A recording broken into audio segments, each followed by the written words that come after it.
Hello everybody and welcome to another video, and today we're going to be looking at the band Fit for an Autopsy. Now, I have heard of the band before, but as far as I'm aware I haven't heard any of their music. There is of course a possibility I may have heard their music in passing, I'm not entirely sure, but I haven't knowingly known I was listening to any of their music if I have. Anyway, as is my norm, since I don't know the band that well, I did a little bit of research and I found that Fit for an Autopsy is an American deathcore band from New Jersey, formed in 2008. The band released their first demo later that same year. A year later, they released their first EP, Hell on Earth, and in 2011 they released their first full-length album, The Process of Human Extermination. In September of 2013, they released their second album, Hellbound, and less than a year later, in April 2014, they announced that vocalist Nate Johnson would be leaving the band, and Greg Wilburn of The Devastated was immediately named as his temporary replacement. In 2015, the band announced the departure of Greg Wilburn, and their new vocalist was to be Joe Badolato. Their third album, Absolute Hope, Absolute Hell, was then released on October of 2015. In July 2016, they announced a split album named The Depression Sessions with fellow deathcore bands Thy Art Is Murder and The Acacia Strain. The band then released their fourth studio album, The Great Collapse, in March of 2017, and October 2019 they released their fifth studio album, The Sea of Tragic Beasts.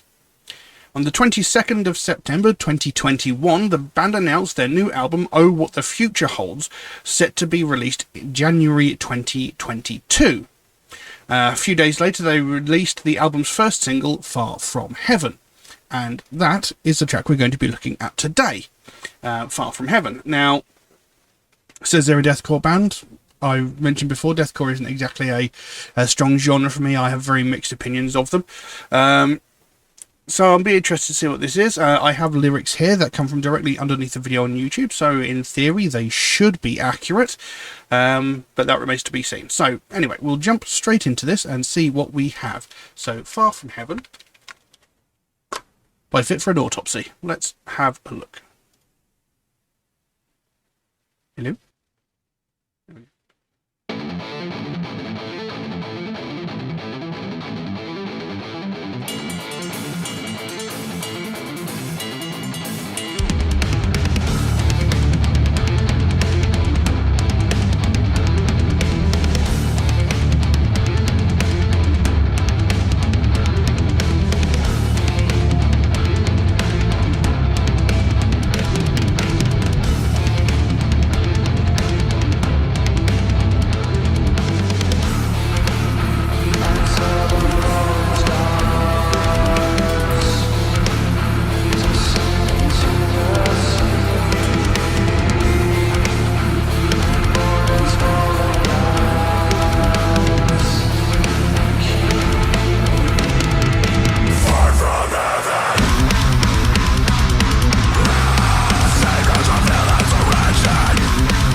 Well, there we go. Far From Heaven by Fit for an Autopsy. Now, there were some unexpected aspects to that, and to be quite honest, that was actually pretty good. Like I said, deathcore can be a bit of a hit and miss genre for me. Some I really like, some I think is just so generic it's unbelievable. There was interesting elements to this, but well, let's just say this, when the song opened, those first couple of lines, the way they were sung, the way they were performed, it sounded great. I was very, very intrigued. It was different from what I'd expect to hear from a deathcore band. And, they go back into that with the chorus throughout the track, and I love the way the chorus is performed. I think that sounds great. The rest of the song, however, just falls into pretty typical deathcore, which was... I will say I was a tiny little bit disappointed by that. Given the way that the song opened and the actual performance with that opening moment, and throughout the song, like I said, the whole chorus is sung in that specific way. That bit sounds really great, sounds really interesting. I would have liked the song to have sounded like that all the way through, because I really, really, really like the sound of that chorus. I love the way it's performed. And one thing I will say is, like, they're all obviously very, very talented musicians, very talented vocalists. I have a huge amount of respect for people who do death metal vocals. I mean, like I said, I do it myself, but it's a lot harder to do than people give people credit, give them credit for. It's very hard to do death metal vocals and not blow your voice out. I've had people come up to me and go, how the hell do you do that and still be able to speak the next day? It takes a lot of training. It takes a lot of practice to do it right. So I've always got a huge amount of respect for people who do death metal vocals, always have done. But like I said, once it got into sort of like the meat of the song, it was pretty much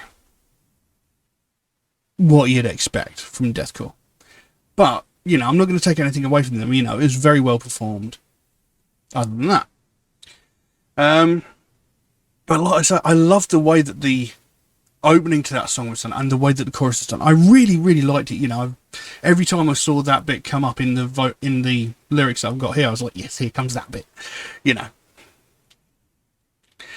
it was a very interesting video as well. Quite liked it.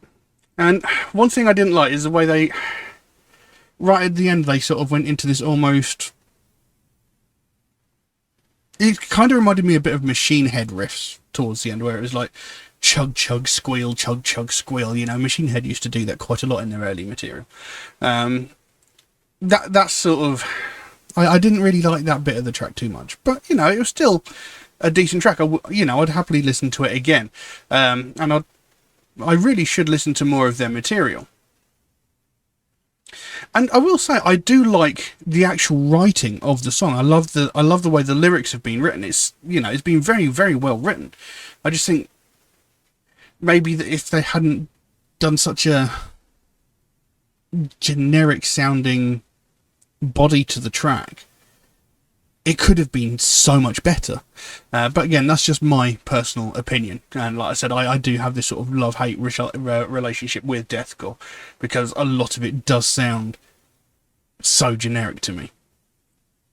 Anyway, the song opens, like I say, with that fabulous, fabulous chorus. The way it is presented, the way it is executed, I think it just sounded amazing. I really wish the whole song had sounded like that, because it really caught me straight from the beginning. It says, I saw the fallen stars descended to the sea. Reborn as fallen gods, they keep me far from heaven. Saviours revealed as the wretched, the world is a corpse field, accept it. Why is life a death sentence? A coffin encased are uncounted blessings, and it burns until the sky turns black. Terrorized inches from death, permanent threat, there can't be compromise. Never forget, a life of neglect leaves one dehumanized. Loss and regret, the senses are right, but the mind is paralyzed, with a lust for earth to flood in sulphur and blood. So this almost sounds like, trying to live your life to the fullest. I mean, that line there, never forget, a life of neglect leaves one dehumanized. So being a nasty person, being neglecting people you care about, not even neglecting yourself, not taking care of yourself, leaves you dehumanized. It leaves you a sort of shell of who you could have possibly been. Loss and regret, the senses are ripe, but the mind is paralyzed. When it comes towards the end of your life, you're going to be sitting there thinking about all of the things you could have done, everything you should have done, thinking about all the things you've lost, but because you've dehumanized yourself, because you've neglected all those people that you should have cared about, your mind is paralyzed. It's sort of like you think about all of that, but then you're sort of like, well, and then it goes back into that awesome chorus.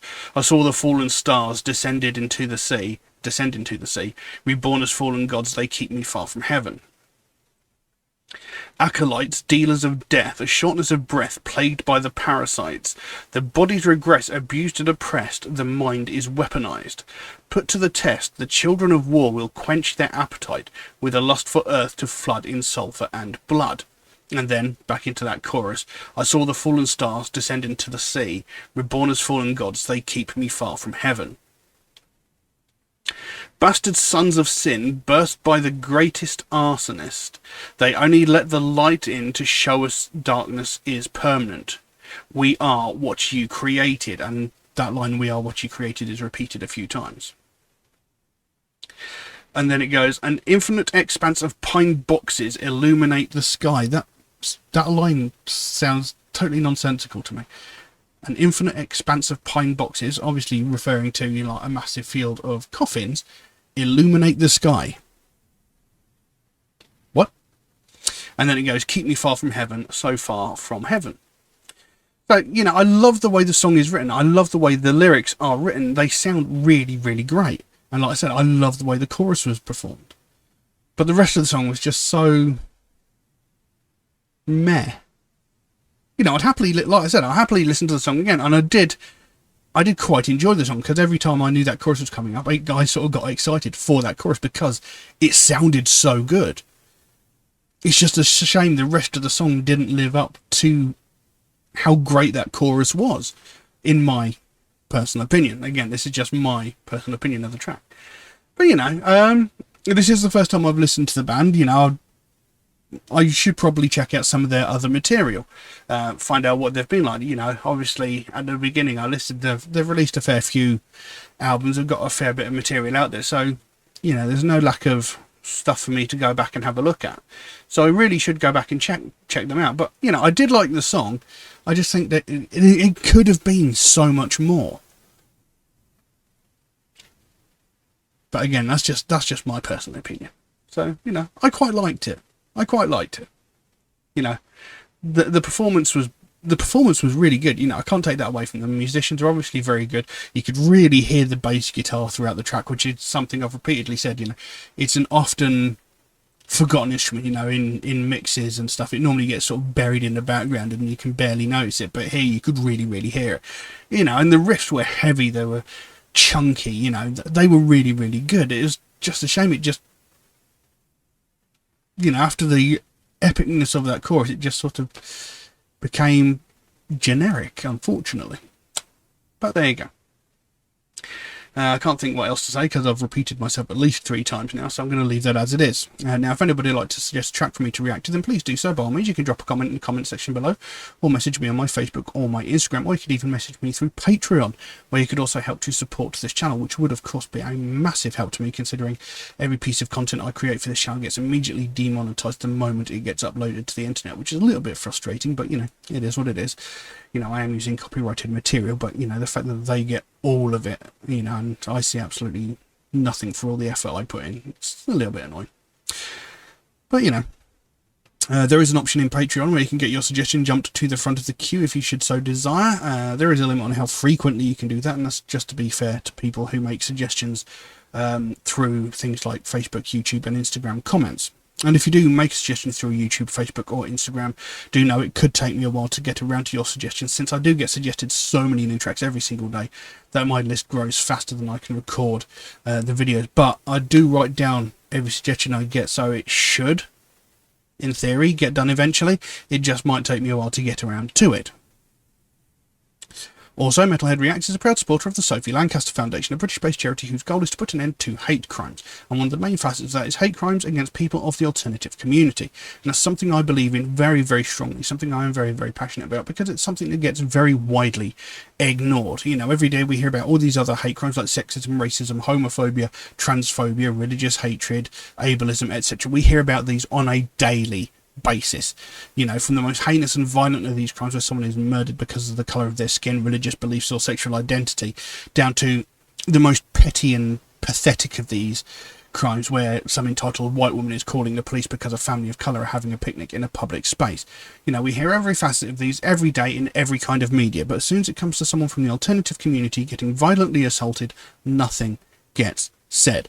You know, the last time there was widespread conversation about this sort of thing was 14 years ago, when Sophie Lancaster and her boyfriend Rob Maltby were violently and brutally assaulted by a group of 5 or 6 people and beaten so severely they had their heads stamped on so violently that they both ended up in comas.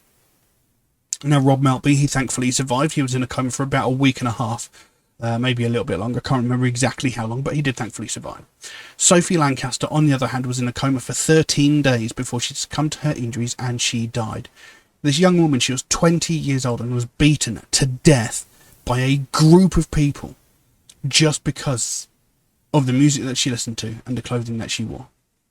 Now, when this happened, this rightfully, as it should have been, was all over the news. And, you know, as time went on, the story sort of faded into the background as other news stories came in, which you'd expect. But the thing is, in the 14 years since that's happened, we've not heard anything similar in the news. Yet there have been hundreds, if not thousands, of similar incidents in that time. The only difference being no one has died. And that's the biggest thing. They won't speak about this unless someone loses their life, and that's disgusting. We shouldn't have to wait for someone to die before something gets said and something gets done. We shouldn't have to wait for people to die before we take notice. You know, every day we hear about all these other ones, you know, no matter what it is, you know, sexism, racism, homophobia, what have you, no matter what happens in those fields, we hear about it. But as soon as it comes to somebody from the alternative community getting violently assaulted, not a word is said. You know, I've spoken to people, like I spoke to a lass who, she had her hair set on fire while she was at school because she was a goth. And the teacher said it was her own fault because she didn't fit in. Nothing was said in like the news or anything like that. A couple of years ago, a young woman in Scotland violently, brutally assaulted twice on the same night by the same group of people. Again, a group of 5 or 6 people. She was violently assaulted twice on the same night. Nothing in the news. Nothing on social media. Nothing was said. Now, you can guarantee if that young woman in Scotland had died as a result of these assaults, then something would have been said. This would have been all over the news. People would have been crying, going, oh, what a tragedy it is. Why hasn't someone done something about this, that, and the other? But that's just it. Nobody wants to pay any attention to it until something brutal and, you know, fatal happened. And it shouldn't have to come to that. And this is what the Sophie Lancaster Foundation is all about. They want more people to realise that this is a much bigger problem than people think it is. They want more people to pay attention to it because at the moment everybody just ignores it. And by ignoring it, we're letting the people who commit these crimes think that they can get away with it. And if we carry on ignoring it, it's only a matter of time before what happened to Sophie Lancaster happens again. And we simply cannot allow that to happen. No one should have to lose their life over something as trivial as their taste in music. Everybody has the right to like what they want. Everybody has the right to be who they want to be, so long as it's within the confines of the law. You know, it shouldn't come to the point where someone is scared to leave their home for fear of getting violently assaulted just because they like something different. Everybody is entitled to be whoever they want to be. So if you'd like to find out more about the Sophie Lancaster Foundation, there's a link to their website in the description below. You can go over there, find out what they're working on at the moment, find out what their overall goal is, because they can explain it a heck of a lot better than I can. And, you know, if you can help them out in any small way, obviously don't feel obligated to do so, but if you can help them out in any small way, whether it be a small donation through their website or even something as simple as one of these Sophie wristbands, maybe even that one, you know, they've got a whole bunch of other really cool stuff going on over there as well. But the smallest amount can make the biggest difference, and the sooner we bring more people into the fold, the sooner more people realise what this is, the sooner we bring more attention to this, the sooner we get more people talking about this, the sooner we can help to stamp out prejudice, hatred and intolerance everywhere. But I'm going to leave that as it is for the time being. Thank you all very, very much for watching, and I'll see you again soon. Bye-bye.